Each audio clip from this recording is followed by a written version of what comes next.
eee, sebelum kita mulai pembahasan topik terakhir mengenai implementasi, ya.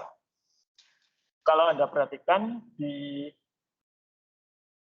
Microsoft Teams, di bagian file, itu sudah saya tinggalkan soal yang digunakan untuk ujian akhir, ya. Jadi, Bapak yang belum tahu saya tunjukkan.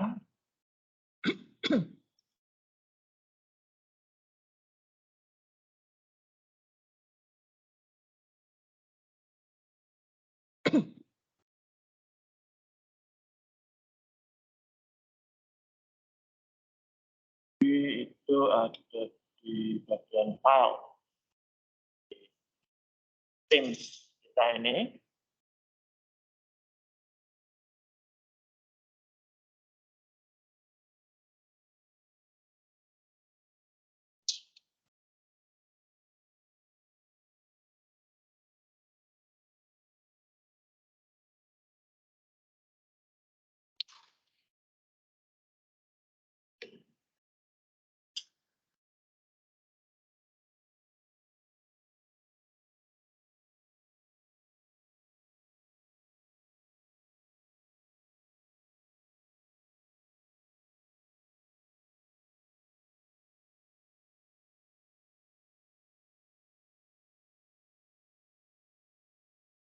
Nah ini, ya, sudah ada di sini, nanti bisa dibaca dan dikerjakan. Ya.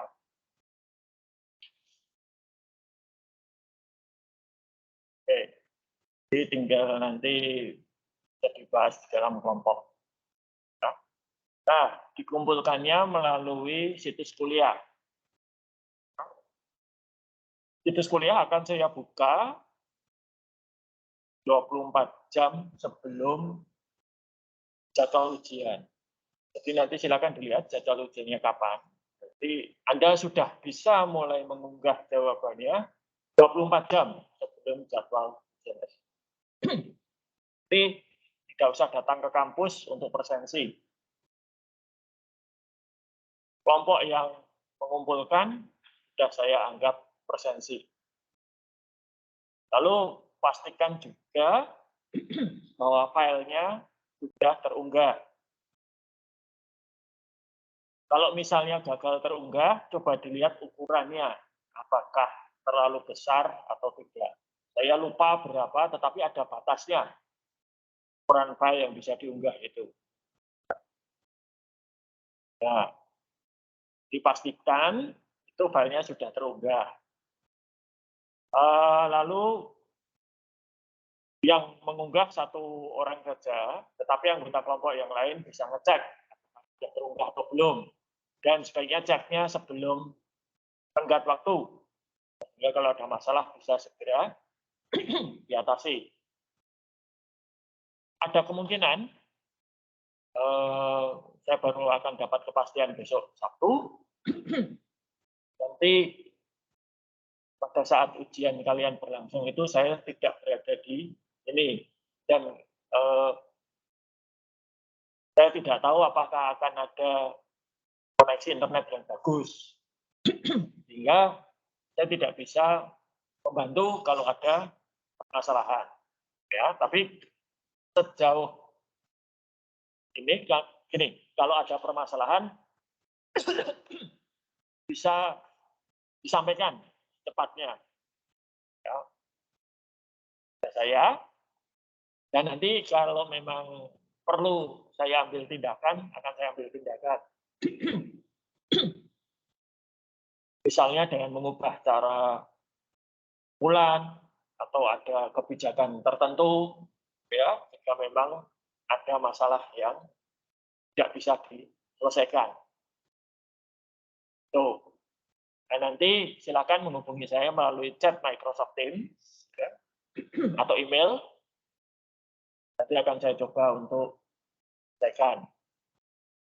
Saya tidak bisa menjanjikan solusinya seperti apa atau nanti kalau ada keleluasaan atau fleksibilitas itu seperti apa, karena kan saya lihat kasus per kasus. Bisa jadi Anda mengalami masalah, tapi menurut saya masalah itu bisa diselesaikan sendiri, ya silakan selesaikan sendiri tanpa mengubah ketentuan ujian. So, jadi silakan dikerjakan, ya. Semua informasi yang Anda butuhkan untuk mengerjakan soal ujian akhir sudah ada di dalam teks tersebut. Jadi tidak usah bertanya pada saya. Ya, silakan didiskusikan dan silakan nanti kalau ada asumsi atau anggapan atau hal-hal lain yang tidak tercantum di situ bisa Anda tambahkan di dalam tugas. Jelas, saya ingin nanti ketika Anda membuat rekomendasi, itu berdasarkan informasi yang real, yang sesungguhnya. Jadi misalnya merekomendasikan beli komputer yang seperti apa. Coba berikan contohnya, harganya yang bisa diambil dari berbagai macam situs. Boleh dalam ataupun luar negeri. Harganya juga boleh pakai rupiah atau mata uang asing. Ya, silahkan. Selama itu Anda cantumkan sumbernya. Dan jangan kaget kalau harga itu berubah setiap saat. Tapi biasanya perubahannya tidak akan drastis. Naik sedikit, turun sedikit, gitu lah. Ya. Oke. Sampai di sini, apakah ada pertanyaan, baik yang dari kelas maupun yang di rumah? Yang di rumah ada pertanyaan? Mengenai ujian akhir?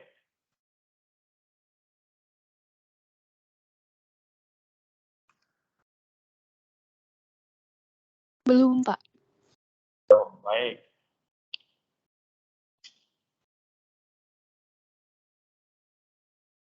Oke, kalau tidak ada pertanyaan, saya akan bahas saja materi kita terakhir untuk kelas ini. Itu mengenai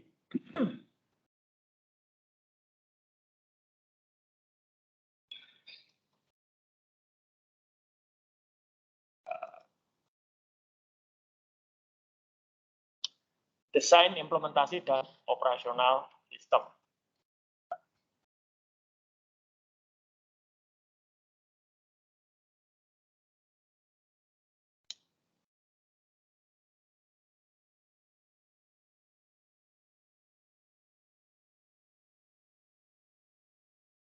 Oke, yang di rumah apakah sudah terlihat? Sudah, Pak. Terima kasih. Nah, kita sampai kepada tahap akhir, gitu ya, untuk pengembangan sistem. Tapi ini juga merupakan tahap yang sangat krusial. Karena nanti sampai tahap implementasi dan operasional, yang namanya pengembangan sistem itu biasanya abstrak. Sulit sekali untuk dilihat wujudnya oleh orang awam. Beda dengan membangun gedung, jalan, waduk, gitu ya, atau infrastruktur fisik lainnya. Kalau bangun gedung, tanah digali itu sudah kelihatan. Oh, ini mau membuat pondasi. Nanti struktur fondasinya mulai dipasang besi-besinya, betonnya mulai dicor, kelihatan. Itu bahkan betonnya saja bisa diuji coba. Seberapa kuat. Besinya juga bisa dilihat seberapa bagus. Dulu ketika gedung yang itu dibangun, ya, yang itu termasuk gedung Bali, itu gedung paling akhir yang dibangun di kompleks ini. Saya dari ruangan saya biasanya melihat ya aktivitasnya, mulai dari tanahnya digali untuk fondasi, ya, berapa meter ke dalam, ya, mulai tiang strukturnya itu dibangun, ya, sehingga orang yang tidak paham ilmu teknik sipil seperti saya saja tahu oh progresnya sekian. Tapi kalau mengembangkan sistem tidak bisa seperti itu. Misalnya, Anda membuat data flow diagramnya, Anda membuat flowchart-nya. Apakah flowchart itu nanti akan seperti realisasinya? Apakah nanti kalau sistemnya itu berjalan, lalu flowchart-nya juga ikut jalan? Gitu? Enggak, kan? Beda dengan gedung. Gambar gedung dengan realitanya dan wujudnya tidak jauh berbeda. Ya. Malah justru kalau berbeda itu yang keliru. Ya. Nah, aktivitas pengembangan sistem itu sampai nanti tahap implementasi, setidaknya uji coba, itu sangat abstrak.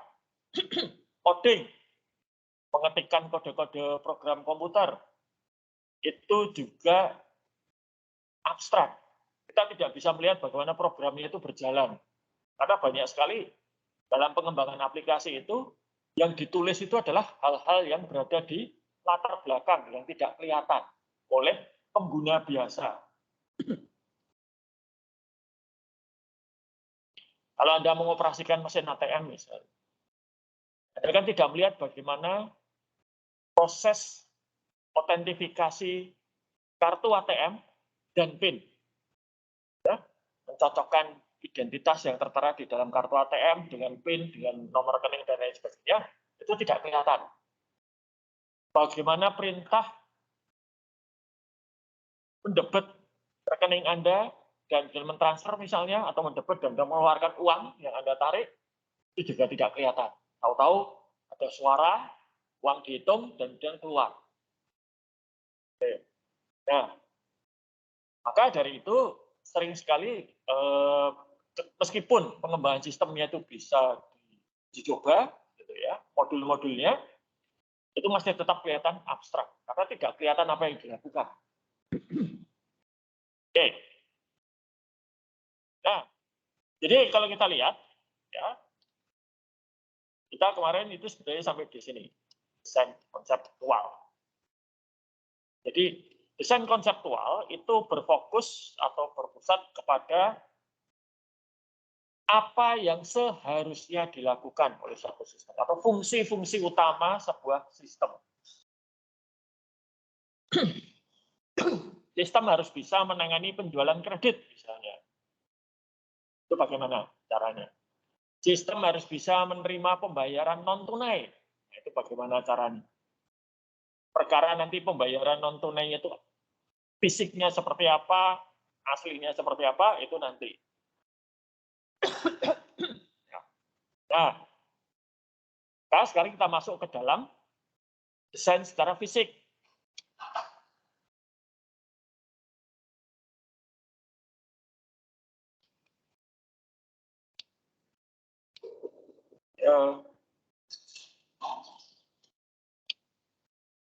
Oke, nah, desain secara fisik, ya.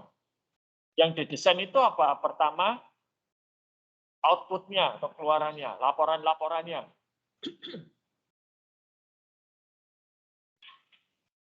Itu seperti apa? Informasi yang nanti akan dihasilkan oleh sistem tersebut.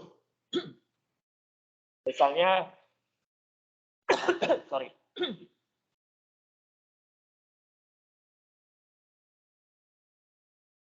slip transaksi. Kalau Anda beli sesuatu di minimarket, kan nanti ada slip transaksi, bukti transaksi ya. Nah, itu bentuknya akan seperti apa? Kalau misalnya itu laporan penjualan harian, itu seperti apa bentuknya? Lalu digunakan untuk apa itu? Kalau bukti transaksi ya berhenti sampai pada sekedar bukti bahwa pernah terjadi transaksi. Tapi kalau laporan, itu biasanya digunakan untuk pembuatan keputusan. Baik keputusan pada saat itu juga, maupun nanti untuk keputusan dalam beberapa waktu yang mendatang. Misalnya, Laporan penjualan harian itu bisa digunakan untuk nanti mengevaluasi kinerja karyawan.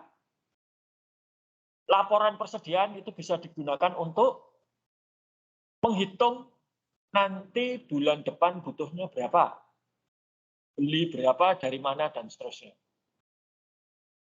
Laporan penjualan juga bisa digunakan untuk memutuskan, oh bulan depan kita jualan apa. Saya kalau Anda itu perusahaan makanan dan minuman, ya, bulan-bulan seperti ini mungkin minuman yang dingin atau yang hangat, atau makanan yang seperti apa. Nanti misalnya ini sebentar lagi kita akan menghadapi pada saat kita liburan gitu ya, ajang Piala Dunia sepak bola. Nah, itu kira-kira produk apa yang bisa didorong ke pasar atau dijual ke pasar laku dalam rangka Piala Dunia ini. Mungkin makanan, minuman ringan gitu ya. Atau mungkin kalau satu restoran akan atau satu tempat pertemuan itu akan membuat acara nonton bersama. Mumpung sekarang sudah boleh gitu ya. Berkumpul banyak orang. Atau bagaimana? Ini. Jadi laporan ini bisa digunakan untuk membuat keputusan seperti itu. Nanti mulai semester depan kita akan pakai kurikulum baru, itu akan ada mata kuliah pilihan yang khusus membahas bagaimana laporan-laporan ini akan digunakan untuk membuat keputusan. Lalu file dan database ini digunakan untuk menampung data yang nanti menjadi sumber output ini. Dan input itu berarti kita mendesain bagaimana data dimasukkan ke dalam sistem untuk diisikan ke dalam database ini. Lalu program desain aplikasinya, ya, bagaimana nanti setelah input itu diterima oleh sistem, itu diapakan? Apakah langsung diproses atau nunggu dulu? Atau bagaimana? Dan itu variannya banyak sekali. Tergantung dari proses yang terjadi di dalam sebuah perusahaan dan bagaimana perusahaan tersebut ingin supaya datanya itu nanti disimpan dan dianalisis. Kemudian ini yang sering terlupa adalah desain prosedur. Desain prosedur ini berada di luar aplikasi. Desain prosedur itu misalnya, kalau Anda akan menggunakan mesin ATM, itu prosedurnya bagaimana? Langkah-langkahnya bagaimana? Program ATM-nya sudah siap. Ya, segala macam mesinnya siap, perangkatnya siap, tapi pengguna ini harus ngapain? Dan prosedur ini bermacam-macam, termasuk prosedur jika terjadi kesalahan. Pernah nggak Anda mengalami misalnya permasalahan di mesin ATM? Tarik tunai 10 juta misalnya, yang keluar hanya 9 juta, yang 1 juta nyangkut entah kemana, tapi rekening Anda berkurang 10 juta. Nah, ini juga sudah diperhitungkan oleh bank. Prosedurnya bagaimana? Jika terjadi error, prosedurnya bagaimana? Oke.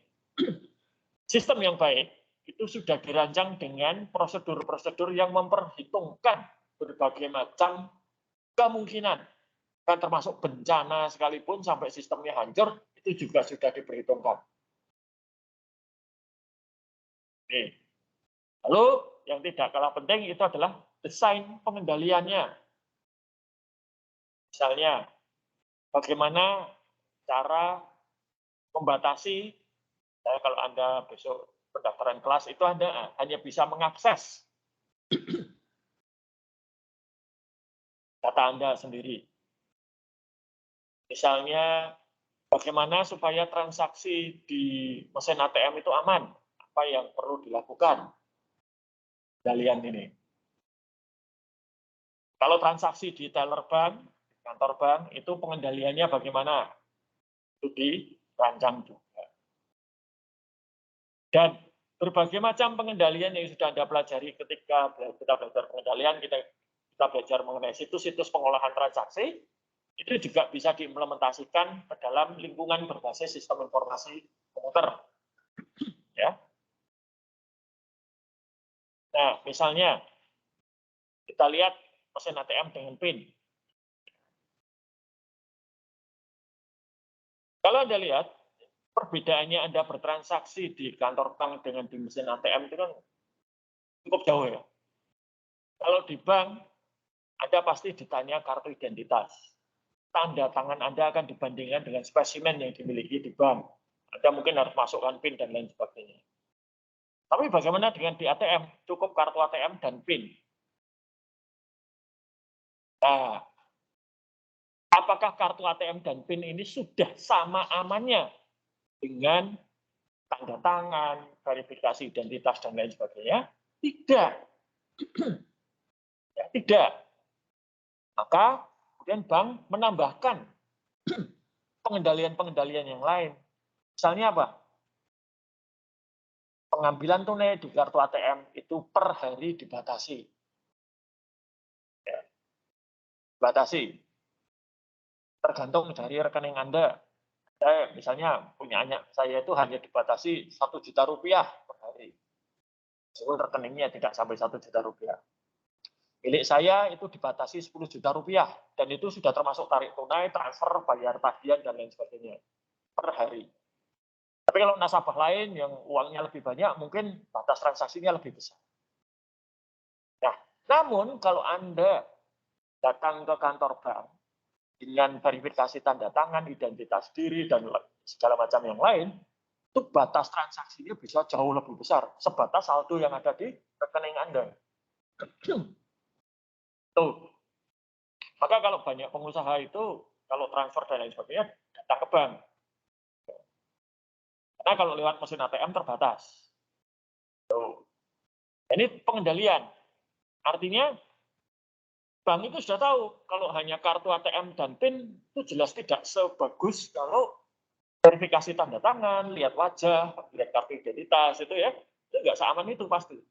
Nah, batas transaksinya diturunkan, jenis transaksi yang bisa dilayani juga terbatas.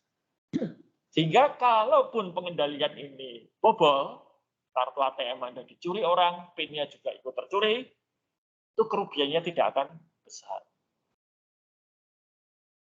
Ini. Dan banyak pengendalian-pengendalian lain yang mungkin tidak kelihatan. Bank itu ya, kalau dibobol, mesin ATM-nya itu dibawa, kan pernah ada itu mesin ATM dicongkel di bawah lari itu. Bank itu lebih suka kalau mesin ATM-nya dikembalikan, uangnya hilang, nggak apa-apa. Karena harga mesin ATM-nya itu lebih mahal daripada jumlah uang yang ada di dalam mesin. Uang di dalam mesin itu nggak sampai 100 juta ya. Mesin ATM-nya bisa 1 miliar gitu. Nah ini desain program, desain software-nya. Nomor satu itu yang perlu dilakukan itu adalah melihat sebetulnya yang dibutuhkan itu software seperti apa. Jadi kalau kemarin kita lihat itu adalah analisis sistem. Tapi kalau dalam dunia informatika namanya requirements engineering. Ini ya, hanya untuk menentukan user itu butuh apa saja itu bisa menghasilkan atau bisa digunakan untuk olah sampai S3. Jadi hanya satu aktivitas ini saja. Menentukan itu user ini butuh software seperti apa, bisa membuat Anda jadi S3, bahkan bisa jadi besar juga. Ya. Lalu tentunya membuat rencana pengembangan.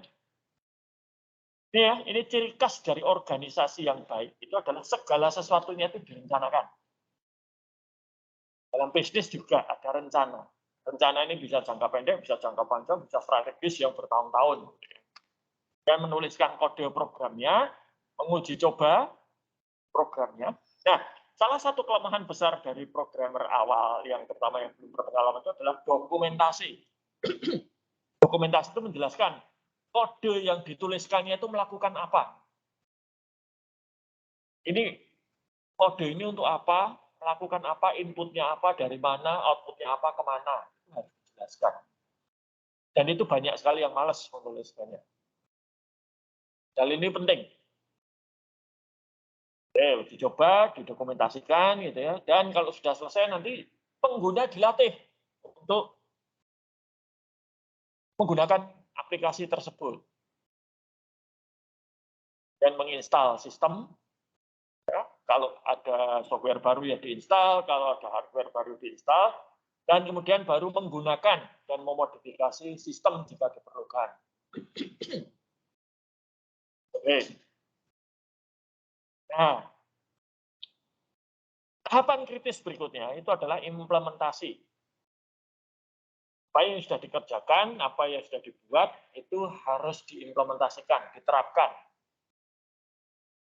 Nah, ini ada beberapa aktivitas. Nomor satu itu rencana implementasinya bagaimana? Mau bertahap, mau paralel, atau langsung ganti. Besok itu, semester depan, Anda sudah menggunakan kurikulum baru, MBKM. Dan itu perubahannya langsung. Anda langsung akan kena kurikulum baru. Saya dulu ketika kuliah kena satu kali kurikulum baru. Tapi pada masa saya itu ada masa transisi 2 tahun.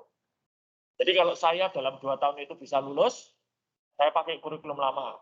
Tapi kalau 2 tahun itu saya tidak lulus, maka saya pakai kurikulum baru. Saya lulus sebelum kurikulum, sebelum transisinya selesai. Nah, waktu itu saya ingat saya di tahun ketiga saya kena. Dan kuliah saya hanya 4 tahun. 3 bulan. Nah, kalau Anda besok tidak, Anda langsung ganti. Kenapa tidak ada masa transisi? Karena kita itu sudah terlambat. Seharusnya kurikulum ini itu menurut aturan diterapkan 2 tahun yang lalu. Kalau 2 tahun lalu diterapkan, ada masa transisi. Tapi sebenarnya untuk Anda yang nggak relevan, karena Anda ini kan baru semester kedua kan. Apapun yang terjadi, ada transisi atau tidak, Anda tetap punya kurikulum baru. Karena kurikulum baru itu nanti MBKM-nya baru ada di semester berapa? 7 atau berapa? Di yang lainnya masih sama, hanya dipercepat, padatkan. Ya. Jadi MBKM-nya agak atas ketika Anda sudah mulai senior. Oke. Nah, implementasi ini bisa dengan beberapa strategi. Nomor satu itu adalah dengan tadi langsung ganti. Yang lama ganti yang baru. Ini kejadiannya bagaimana kalau misalnya saya ambil contoh smartphone Anda atau tablet Anda atau komputer Anda.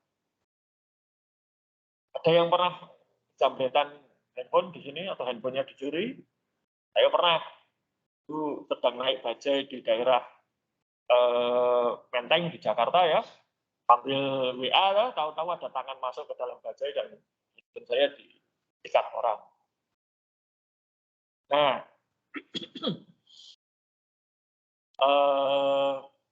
berarti kan udah hilang itu ya.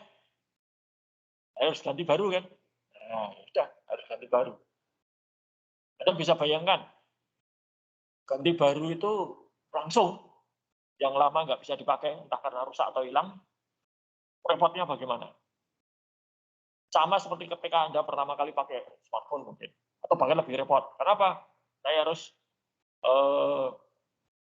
punya backupnya. Backupnya harus saya masukkan ke HP yang baru. Ya, nanti harus semua nomor yang tadinya saya blokir, harus saya buka lagi. Itu begitu handphone saya hilang, SIM card saya blokir, rekening bank saya blokir semua yang pakai internet banking.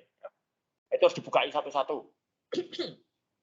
Beberapa bank itu bahkan hanya bisa melayani internet banking kalau berasal dari nomor tertentu. Nah, nomornya kan harus saya buka dulu blokirnya. Oke, itu langsung. Ya, lama dimatikan, baru langsung dipakai. Ini kalau berhasil, ini paling singkat dan paling murah biayanya. Tapi resikonya paling tinggi. Kenapa? Belum tentu yang baru itu jalan dengan baik. Nah, kalau ternyata yang baru itu bermasalah, yang lama sudah dimatikan, nggak ada backup. Nah, lawannya itu adalah paralel, di mana sistem lama dan sistem baru berjalan secara bersamaan. Data dimasukkan ke dalam dua sistem sampai batas waktu tertentu, lalu nanti dilihat hasilnya bagaimana. Kalau hasilnya baik-baik saja, maka sistem lama bisa dimatikan dan full, penuh beralih ke sistem baru. Nah, ini bisa, kalau misalnya Anda beli HP baru, HP yang lama masih dipegang, kan begitu biasanya prosesnya. Pindah pelan-pelan dulu ke HP yang baru, tidak langsung. HP yang lama masih dipegang. Sampai yakin semua data sudah pindah ke HP baru, semua aplikasi sudah pindah, tidak ada masalah, baru HP yang lama diistirahatkan. Gara-gara HP saya dijamret itu sampai sekarang saya masih merasakan HP saya itu dijamret tahun berapa? Tahun 2015. 7 tahun kemudian saya masih sering merasakan dampaknya, yaitu apa? Ada nomor-nomor di buku alamat saya yang lama itu yang tidak pindah. Itu orangnya menghubungi saya nggak tahu ini siapa. Gitu. Karena tidak ada di buku alamat saya yang baru. Buku alamat saya yang baru itu ternyata tidak selengkap yang lama. Meskipun sudah berusaha saya backup, ternyata ada yang tidak terbackup, nggak tahu kenapa. Oke. Nah ini resiko. Tapi kalau HP lama masih dipegang kan masih bisa lihat buku alamat yang lama ini siapa. Mau aplikasi atau data foto ada yang masih tertinggal di HP lama masih bisa di. Nah, tapi paralel ini juga paling mahal dan lama. Kenapa? Dua sistem berjalan bersama untuk melakukan hal yang sama. Dan data harus dimasukkan ke dalam dua sistem ini.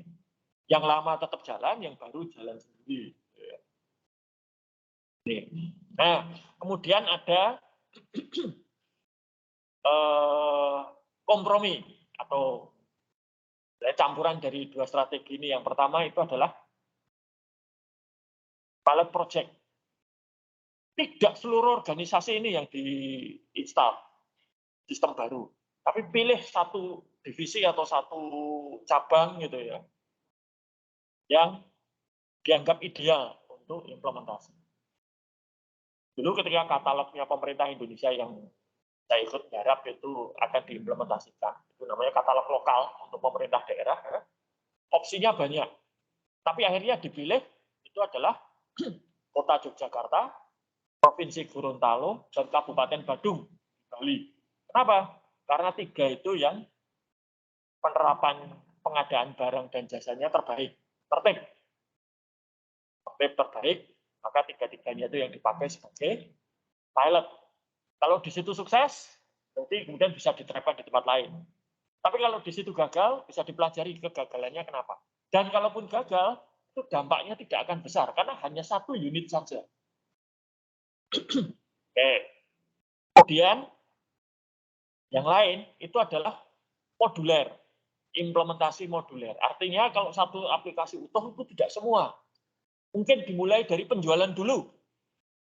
Penjualan sukses, baru nanti ke pembelian. Pembelian sukses, persediaan, dan seterusnya. Seperti itu. Nah, jadi tidak semua, tapi modul-modulnya dulu. Nah ini, jadi strategi implementasi itu bisa langsung, mati, ganti baru, ini paling cepat tapi juga paling berisiko. Paralel, lama dan baru jalan bareng, ini paling aman tapi paling boros, gitu ya. Bisa juga dengan pilot, 1 atau 2 unit dipakai sebagai ajang uji coba. Ketika gagal atau berhasil, pelajaran bisa diambil dari situ untuk kedepannya lebih baik. 3 moduler, jadi modul-modulnya dulu, mungkin penjualan dulu, pembelian dulu atau yang mana. Dan tidak kalah penting, sistem yang baru ini nanti harus dijalankan oleh orang-orang tertentu, maka orang-orang tertentu ini harus dilatih dan pelatihan khusus. Lalu dokumentasi itu ada 3. Dokumentasi mengenai pengembangan sistem, dokumentasi untuk tata kelola sistem atau operasi sistem, misalnya bagaimana cara menginstal, bagaimana cara membackup, kalau ada error bagaimana caranya, dan user documentation, ini adalah sering disebut juga sebagai user manual, cara user menggunakan aplikasi atau sistem tersebut. Biasanya dokumentasi yang kita jumpai itu adalah yang ini dan ini tidak, karena memang dibatasi. Dan tentunya tidak kalah penting itu adalah sistemnya harus diuji coba. Ada itu profesi ya, yang tugasnya menguji coba sistem. Salah satu yang cukup digemari itu adalah kalau menguji coba game. Ya. Di beberapa perusahaan di Gameloft, ya, yang perusahaan game besar dunia itu yang punya kantor di Jogja, itu mereka punya itu satu tempat khusus untuk uji coba game. Itu dulu digerebek polisi itu, karena dikira tempat judi. Kalau ketika diberitahu bahwa ini tuh kantor, polisinya nggak percaya. Kantor kok semua main game gitu. Ya memang karena itu tugasnya ngetes game kok ya. Kalau ngetes game gimana caranya ya dimainkan, gitu. Nggak mungkin tidak. Ngetes game masa hanya dilihat-lihat saja, oh iya nggak mungkin. Ya. Nah ini testing itu macam-macam. Walkthrough ini dilihat langkah modul-modulnya, langkah demi langkahnya itu dilihat. Tes data itu si programmernya atau pembuatnya itu menyiapkan data khusus dan coba dimasukkan. Hasilnya bagaimana outputnya. Nah, yang terakhir ini yang melibatkan user, yaitu apa? Uji terima atau acceptance test. User dipersilahkan menggunakan data yang beneran. Tapi, ya namanya uji coba ya, sebagian data beneran diuji coba. Jalan nggak? Bener nggak? Nanti hasilnya apakah user menerima sistem tersebut atau tidak. Maka disebut sebagai acceptance test.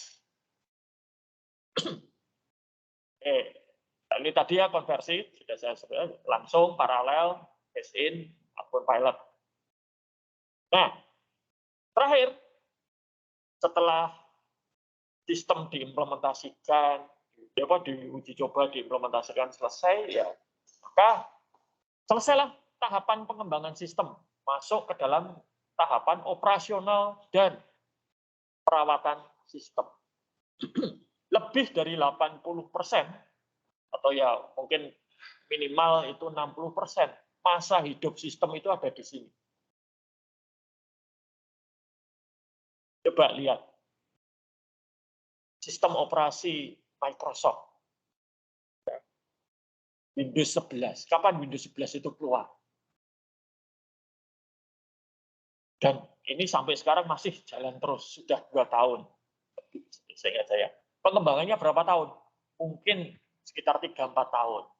Tapi nanti ini akan berjalan terus, sampai entah kapan. Bahkan kalau Anda sekarang pakai Windows 10 pun, itu juga masih dianggap berlaku. Microsoft masih support terus. Sampai nanti suatu saat akan dimatikan. Rata-rata software, satu versi software itu kalau yang dari perusahaan besar itu disupport antara 3 sampai 5 tahun. Dan setelah itu selesai. Smartphone. Samsung itu sudah janji tiap smartphone yang mereka luncurkan itu akan disupport penuh 2 tahun dan setelah itu akan disupport pada sisi keamanannya. Tapi kalau operasional dan lain sebagainya hanya 2 tahun. Dan rata-rata handphone itu kalau sudah lebih dari 2 tahun juga sudah mulai rontok, gitu kan. Atau tidak bisa lagi mengikuti aplikasi-aplikasi. Oke. Nah, setelah implementasi, sebelum mulai operation dan maintenance itu ada yang namanya post implementation review. Ini melihat pertanyaan-pertanyaan inilah yang dijawab dengan review pasca implementasi. Apakah sistemnya itu berhasil mencapai apa yang dicita-citakan ketika sistem pertama kali dibuat dulu? Bisa enggak? Penggunanya puas atau tidak? Manfaat yang diharapkan terjadi terwujud atau tidak? Lalu apakah biayanya itu memang sesuai dengan perkiraan atau melebihi? Banyak pengembangan sistem itu bermasalah. Itu apa? Anggarannya membengkak. Yang tadinya diperkirakan 1 miliar misalnya jadi 2 miliar. Lalu apakah sistemnya itu dapat diandalkan, sering crash atau tidak? Apakah hasilnya itu akurat, datanya lengkap, dan tepat waktu? Sebagai gambaran begini, ada satu sistem di Telkomsel, ini beberapa tahun yang lalu ya, sekarang mungkin sudah jauh lebih canggih, itu yang setiap jam ngambil data dari semua sistemnya Telkomsel. Ngambil data transaksi prabayar, ngambil data tagihan pasca bayar, dan seterusnya diambil. Itu sekali mengambil, datanya kalau dimuat dalam spreadsheet, itu sampai 3 miliar baris. Data diambil, diolah, kemudian ditampilkan dalam bentuk grafik, dashboard gitu ya, ke hadapan direksi Telkomsel. Itu standarnya mulai dari ngambil data sampai tampil itu harus terjadi dalam waktu kurang dari 5 detik. 3 miliar baris data.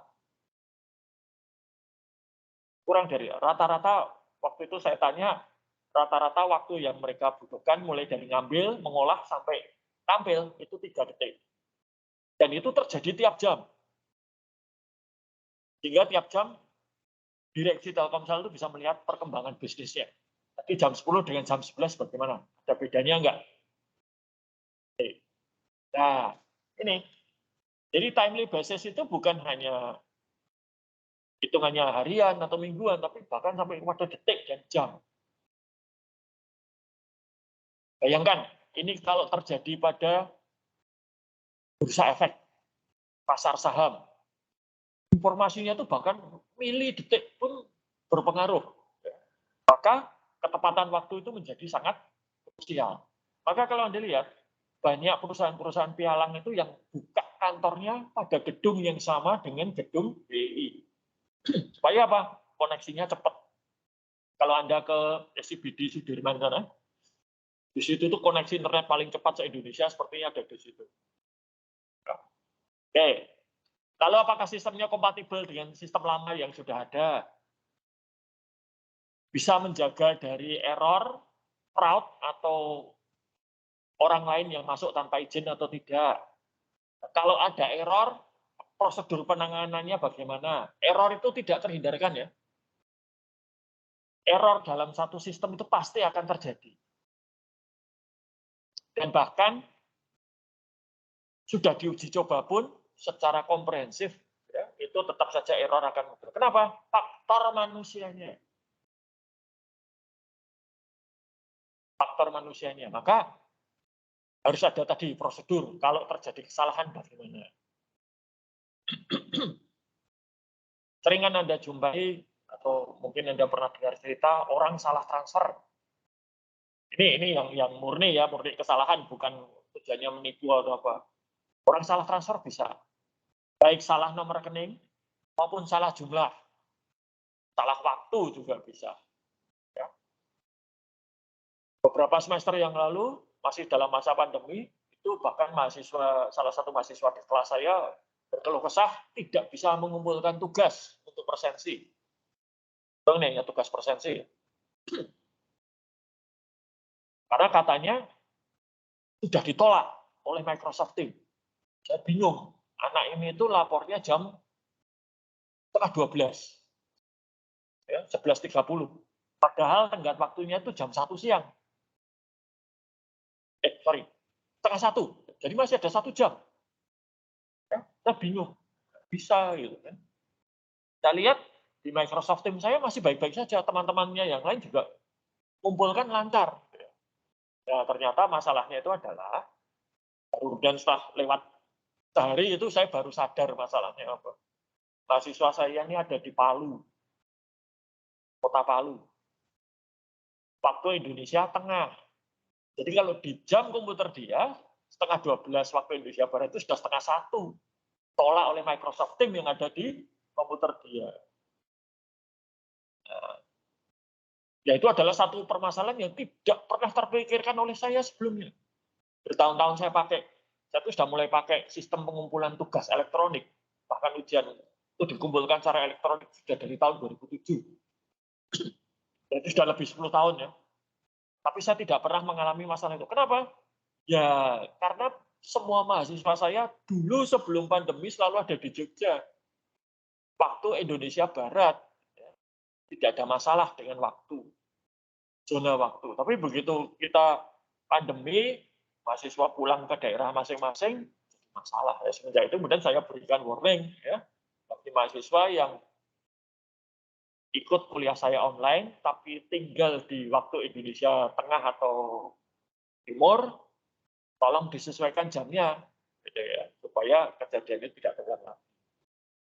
Oke, lalu apakah semua sudah terlatih, gitu ya, dan dokumentasinya lengkap dan akurat. Oke, jadi itu. Ya. pengalaman saya menggunakan berbagai metode untuk konversi sistem. Itu favorit saya paralel di 2 sistem jalan bareng. Saya sudah 2 kali pernah menggunakan yang direct, jadi yang lama langsung dimatikan, yang baru langsung dipakai. Dan dua-duanya gagal, bermasalah. Yang terakhir itu bahkan sampai yang kegagalan terakhir itu bahkan saya kemudian harus memperbaiki itu 72 jam tidak tidur. Kalau dihitung dengan mulai launching-nya ya 96 jam, hampir 100 jam tidak tidur. Ada yang di sini pernah tidak tidur lebih dari 24 jam? Rasanya kayak orang mabuk. Melangkah itu sudah tidak terasa memijak tanah. Gitu.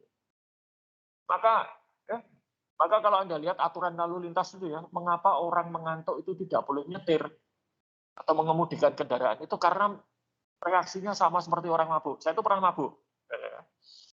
Mabuk karena minuman keras itu saya pernah. Rasanya ringan sekali, kepala itu sudah nggak terasa berat. Gitu. Melangkah itu sudah. Nah, tidak tidur itu juga demikian. Bahaya itu. Saya berakhir masuk ke ICU Bethesda waktu itu. Karena dikira serangan jantung. Nah, tapi ya ini menyangkut pekerjaan. Ada beberapa profesi itu yang memang mensyaratkan Anda itu harus berfungsi dengan baik meskipun tidak tidur dalam waktu yang lama. Kalau nanti Anda ada ya yang lulus langsung lalu melamar pekerjaan sebagai teknisi atau engineer untuk perusahaan migas. Yang saya tahu persis itu selam bersih. Selam bersih itu ujiannya untuk para engineer-nya adalah 1, mereka nggak boleh tidur 24 jam. Mau ngapain aja boleh, makan, main game, nonton TV, baca, olahraga, terserah. Tapi tidak boleh tidur 24 jam. Setelah itu dites. Nanti yang lolos, terus nggak boleh tidur. 24 jam kemudian dites lagi. Kenapa? Karena kalau Anda itu sebagai insinyur migas, ya, engineer migas, ditempatkan di lapangan minyak, apalagi yang lepas pantai, dan terjadi emergensi, kebakaran lah, tekanan akan meledak dan lain sebagainya, kan nggak mungkin ditinggal tidur. Nanti dulu yang meledaknya kebakarannya saya tidur dulu, kan nggak mungkin ya. Ya itu harus ditangani. Yang nggak tidur, kenapa? Nggak ada orang lain. Gitu ya. Orang lain datang menggantikan nggak bisa kalau sedang emergensi, bahaya kan. Yang ada malah Anda mungkin harus mengungsi. Tuh, beberapa pekerjaan, dokter, itu juga seperti itu. Ya, dokter itu bisa mengoperasi sampai lebih dari 20 jam. Ya kalau dokternya nggak kuat, waduh, misalnya transplantasi jantung, nanti dulu ya, tidur dulu ya, nggak mungkin ya. Tentara yang berada di medan perang, senjata tidur siang dulu ini nggak mungkin. Perang ya perang terus, gitu kan. Oke. Nah, tapi secara umum ya itu nggak baik untuk kesehatan jadi secara umum. Nah. Oke, itu materi kita untuk 1 semester ini sudah selesai ya. Apa sebetulnya yang diharapkan dari Anda? Gitu kan. Kalau nanti Anda sudah lulus dari mata kuliah ini, itu yang diharapkan adalah Anda punya wawasan, pengetahuan bahwa akuntansi tradisional itu sudah tidak akan ada wujudnya lagi. Apa yang Anda pelajari di akuntansi pengantar, kredit, buku besar itu ya masih ada. Tapi wujudnya tidak akan seperti yang Anda lihat. Peran Anda itu akan bergeser dari yang tadinya itu menyusun laporan keuangan, berubah menjadi menganalisis laporan keuangan. Maka itu yang diharapkan. Mengapa Anda diperkenalkan dengan teknologi, nanti akan ada mata kuliah setelah ini sistem informasi manajemen, setelah itu ada analisis perancangan sistem, dan ada mata kuliah pilihan lain yang terkait dengan teknologi informasi, itu sebetulnya itu untuk mempersiapkan Anda Satu saat nanti kita akan lulus, gitu ya, dan bekerja di mana debit dan kredit sudah tidak akan kelihatan lagi.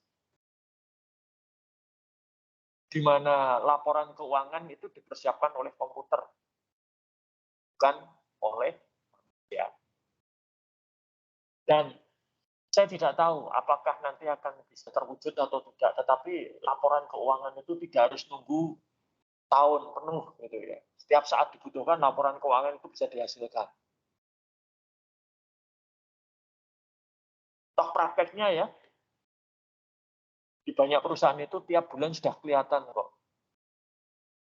Laba rugi dan lain sebagainya itu per bulan kelihatan.